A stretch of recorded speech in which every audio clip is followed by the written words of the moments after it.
Hey guys, my name is Candlin Green, and as you know, I just got back from the Platinum Edge, and I would love to share with you about what Michelle Myers talked about and about your brand and lots of other great tidbits of information. So I'm going to start screen sharing with you so you can see the PowerPoint. Okay, awesome. Okay, first of all, I want you to answer these questions. If you need to stop the video in order to get all of them done or have time to write, that's perfectly fine. But essentially, this is going to help you figure out what your place and purpose in coaching is. One, when you're in a bookstore, what section of the store are you drawn to? Is it personal development, Christian fiction, I don't know, scary, children's books? Two, write down 3 questions, topics, or categories that you've been asked about most often. So these are the things that people think and know that you have information on and they want to have it. 3, if you were a superhero, what would your superpower be? List at least 3. So this isn't like flying. It could be something as simple as consistency, something that people know about you. Maybe it is that you, no matter what, are going to host the best parties, or no matter what, you're going to be a good friend. Those types of superheroes. 4, what did you enjoy doing when you were 10 years old? So re-examine your 10-year-old life. You're probably in like 5th grade. What did your 10-year-old self enjoy doing? Okay, looking back at your life 20 years from now, what do you hope is said about you? Hopefully these are all good things, obviously, we want them to say. 6, what do people say is the most memorable thing about you? This could be anything. It could be the way you look, the way you act, whatever, talents that you have. 7, what message going out means more to you than the money coming in? So if you made no money, and some of you are brand new and you haven't made any money at this, you know, what is the most important for people to get out of this for you as a coach? Okay, next, list the top 3 things that come to mind. The first 3 words, don't think too hard into it, but 3 words that you think of when you think of priorities. Maybe it's your family, friends. I don't want to give you too many ideas because I want you to think of them yourself. The next, values. Personality. Maybe it's the way people think your personality is, or maybe the way you view your personality. Skills that you have. Interest. This is hard sometimes. I know myself as a stay-at-home mom. Sometimes I don't even know what I'm interested in. But the first 3 things that come to mind, and then experiences. Every brand, every story must share the same thing. So you have multiple stories. It's not always exactly the same, but they all are pointing in the same direction. And this is what it is. First, there's a character. The character has a problem.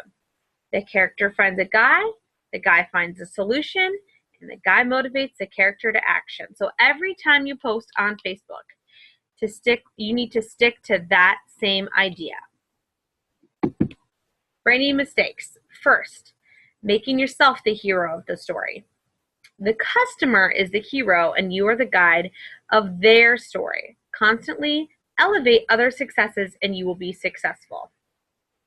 One of the ways that we can do this as coaches is talk about how our customers are doing, how our coaches are doing, giving shout outs, that type of thing. And you know, you might not have any customers yet, but it could be something as simple as, you know, even making your kids the hero of the story of you're so proud of your son because he's eating healthy with you now, or your husband, or it can even be somebody in your challenge group. Maybe they weren't necessarily your customer, but they were a customer in our challenge group and you were cheering them on as well.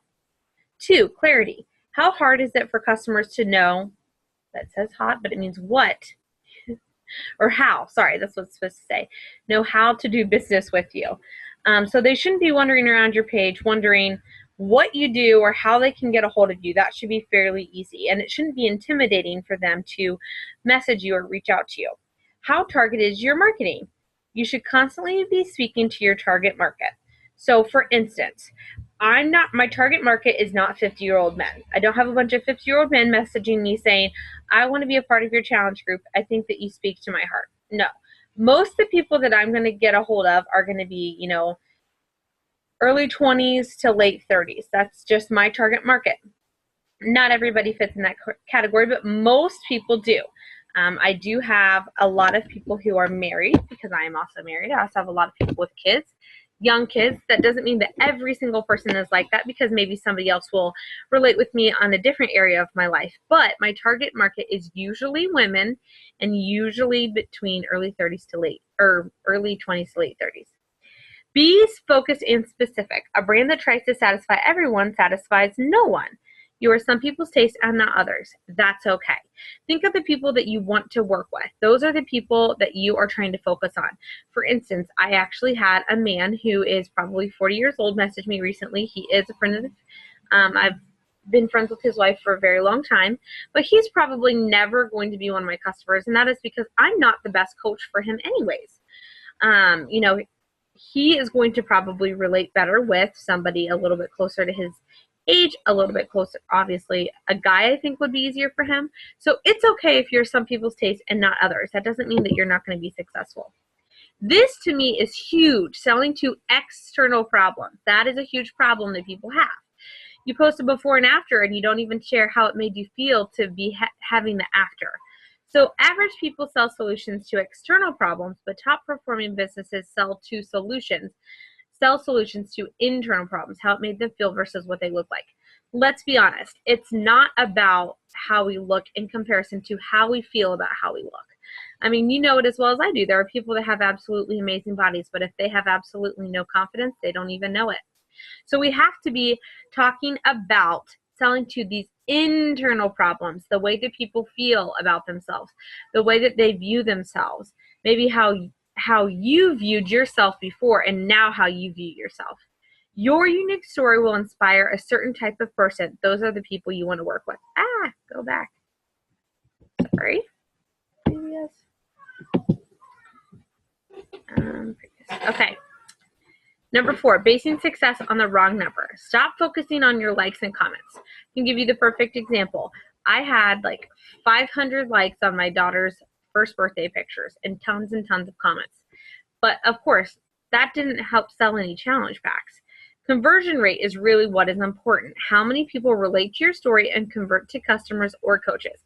People like the picture because it was absolutely adorable. However, where I'm going to get most of my customers and helping the most people is when I share a picture that is talking about those internal things. So it's not just about a pretty picture. It's about so much more than just that. Biggest mistake of all is inconsistency. If you are not consistently working out and you are not drinking your Shakeology, how will you be able to encourage someone else to?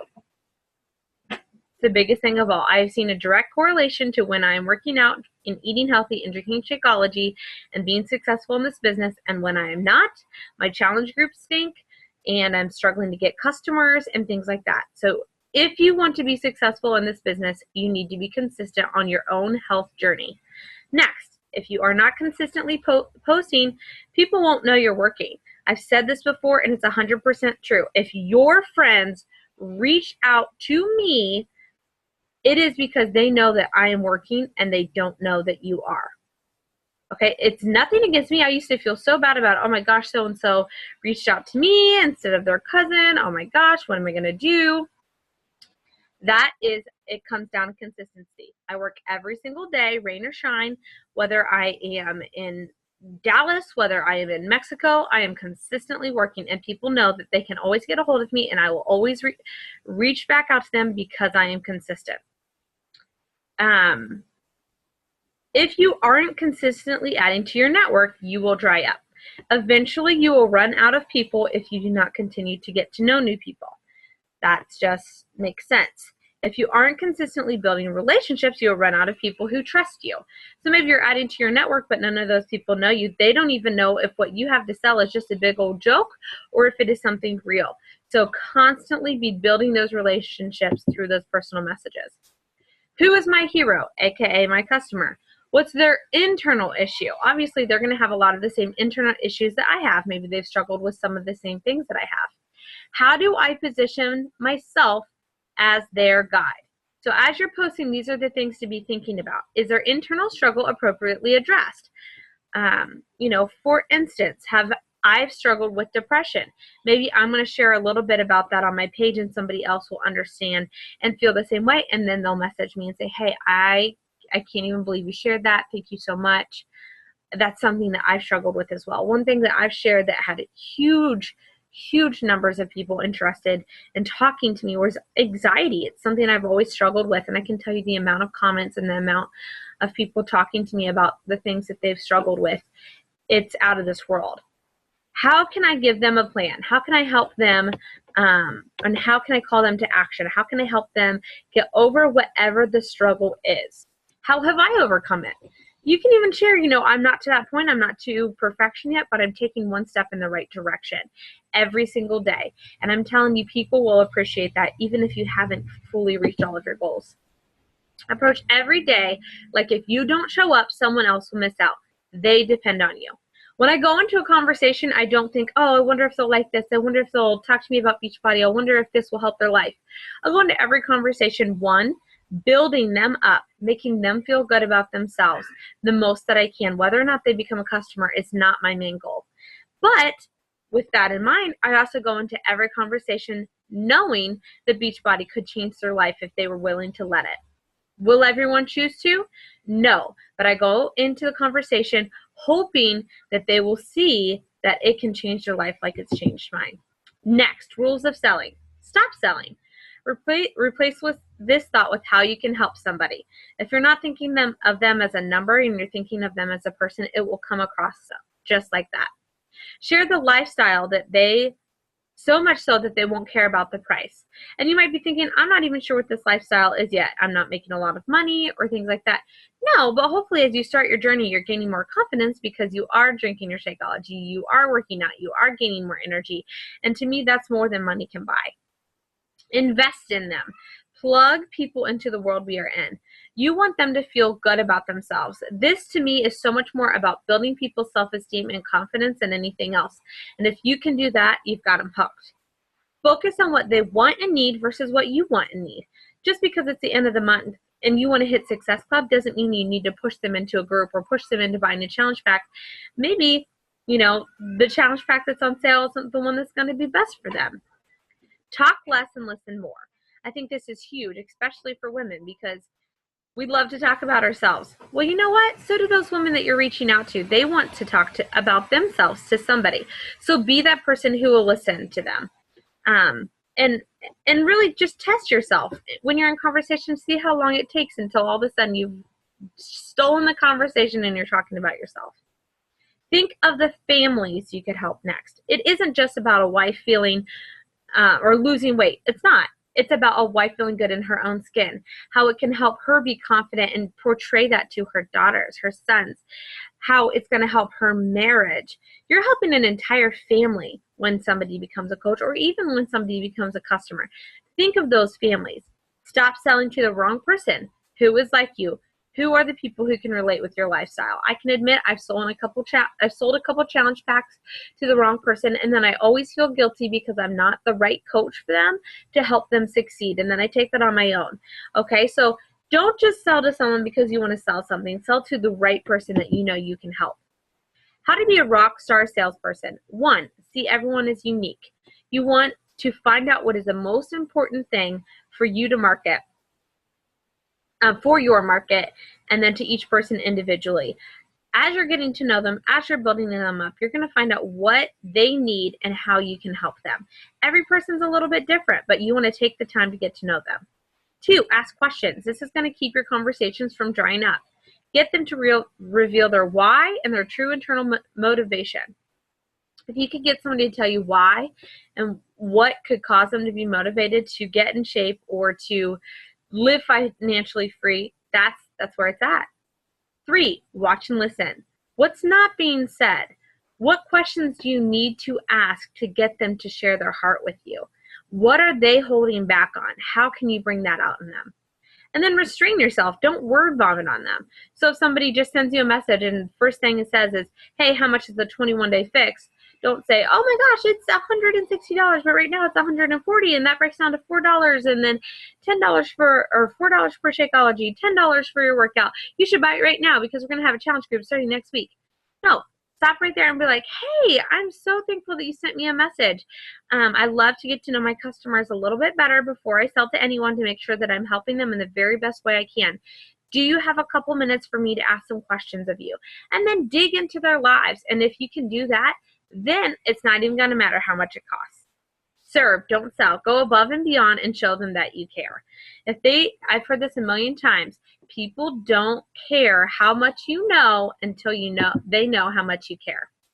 5 descriptors. List 5 descriptors that you want your brand to be known for. These are the 5 things that your page, people look at your page, they know about you right away. Do you embody and exemplify these traits every single day? So if, for instance, Michelle shared with us that she is always on time, she's always early. Well, she had a situation with her air flight getting changed and she was late to the plane, and that was a trait that was completely abnormal of her. So you want to show people that you are the same day in, day out. They can trust you. They know that you are going to show up because you always show up, you are consistent, and that type of thing. Sales is transferred by feeling. The one who feels the strongest influences the most. And yes, it's hard to talk about your feelings, especially on social media. I understand it's not easy for myself as well. However, if you can share about how you are feeling or how you did feel and it helps somebody, it's completely worth it. Stop selling the product they need to buy into you. Why are they going to buy it from you when they could buy Beachbody on Amazon? They could buy it on eBay. They could buy a different workout. They could not buy a workout. Why do they want to be a part of your challenge? Why do they want to work with you? I hope that this helped, and I hope that you learned some great information from this. I have all the slides. If you want a copy of them, just send me a message, and I would love to share them with you.